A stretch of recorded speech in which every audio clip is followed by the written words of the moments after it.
Alors bonjour à tous, c'est Romain de Travaux à Paris. Aujourd'hui, j'analyse devant vous un projet de rénovation d'appartement, un T3 de 90 mètres carrés, pour vous montrer en fait comment, dès l'étude du projet, avant de commencer quoi que ce soit, on peut déjà éviter certains travaux inutiles, en simplifier d'autres et ainsi réduire de façon significative les délais et le coût global de l'opération. Il s'agit donc ici d'un appartement 3 pièces, situé à Paris dans le 9e arrondissement pour être plus précis, pour lequel un architecte d'intérieur a établi un avant-projet avec plusieurs plans. Des plans d'aménagement que l'on va justement étudier ici, des plans pour l'électricité et enfin des plans pour les revêtements de sol. Alors, je tiens à préciser ici que l'objectif n'est pas de critiquer le travail de l'architecte d'intérieur, car selon moi, les architectes d'intérieur apportent réellement une valeur ajoutée en matière de design et d'aménagement. Cependant, avec mes 20 ans d'expérience terrain, j'ai quand même souvent constaté qu'il est nécessaire d'ajuster certains aspects de leur plan pour mieux coller aux réalités techniques du chantier, mais aussi pour mieux coller au budget du client et puis souvent quand même pour gagner du temps et éviter que les chantiers s'éternisent inutilement.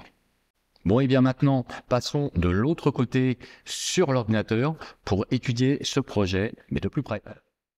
Eh bien, nous voilà derrière l'écran à l'étude du plan de cet appartement de 90 mètres carrés. Alors, on voit ici le plan initial de l'appartement et tout de suite pour vous expliquer, qui est en rouge correspond aux zones que l'architecte a décidé de déposer, qui fait partie du lot démolition. On va se concentrer tout de suite sur cette partie en bas du plan de l'appartement, dans laquelle on va retrouver une cuisine, la chambre et la salle de bain.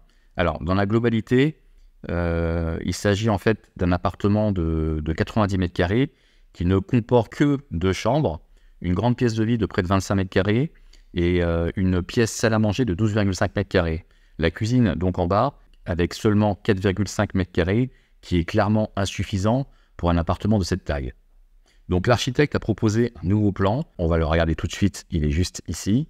Un nouveau plan qui va intégrer 3 chambres, une vraie cuisine et aussi une seconde salle de bain qui va se trouver ici. Et les 3 chambres, 1, 2 et 3. Et ici, la cuisine devient salle de bain. Alors revenons sur ce plan initial et on va regarder de plus près car on va s'apercevoir que l'architecte a demandé de retirer et de reconstruire la cloison entre la chambre et la cuisine ici, alors qu'elle est strictement au même endroit, car pour lui, l'idée c'était de créer une nouvelle cloison pour y intégrer une porte coulissante qu'on va retrouver ici, si vous regardez bien, voilà. Donc l'architecte va décider de déposer l'intégralité de cette cloison pour en refaire une au même endroit afin d'intégrer une porte coulissante. Alors, en même temps, bien évidemment, cette nouvelle cloison aura eu des capacités acoustiques supérieures, ce qui, dans le projet de la chambre qui va donner sur une salle de bain, fait sens.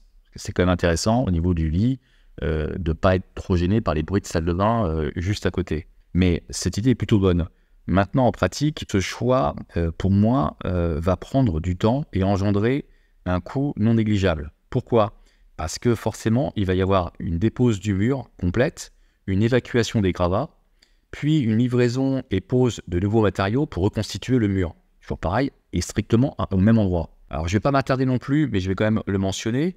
Sur le risque, au vu de la configuration des murs, et comme c'est un vieil appartement, on retrouve ce problème-là très souvent dans les vieux appartements, que cette cloison, ici, toujours en question, soit en réalité une cloison semi-porteuse.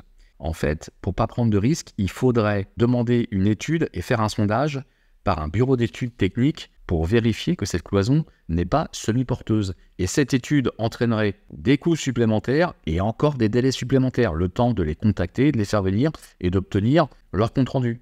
Voilà pourquoi, de mon côté, j'ai donc proposé de conserver cette cloison existante entièrement. Alors déjà, pour ne prendre aucun risque quant au fait qu'il s'agisse d'une cloison semi-porteuse, mais en y ajoutant une isolation acoustique côté chambre, de ce côté-là, un doublage de 7 cm d'épaisseur, comme vous pouvez le voir sur l'illustration. Ainsi, on ne déposerait pas la cloison actuelle, mais on la prolongerait uniquement sur cette partie-là pour pouvoir y intégrer la porte coulissante que l'on voit dans le plan de projection ici. Voilà. Et encore, une dernière solution aurait été carrément de conserver cette porte existante, juste une porte sur les deux, et de prolonger le mur, ce qui aurait été encore une solution plus économique, puisqu'on aurait économisé la fourniture et la pose d'une porte coulissante. Alors, conclusion, la solution que j'ai proposée permet de gagner du temps, d'éviter les risques liés à une cloison semi-porteuse, de réduire les coûts, et en même temps, on assure une bonne isolation acoustique entre la future chambre et la salle de bain. Voilà, j'espère que cette vidéo vous aura montré comment on peut simplement éviter des travaux inutiles et faire des économies considérables sur un chantier. Imaginez alors les économies à réaliser sur l'ensemble de ce projet. Et à ce propos, ne vous inquiétez pas, d'autres vidéos arrivent.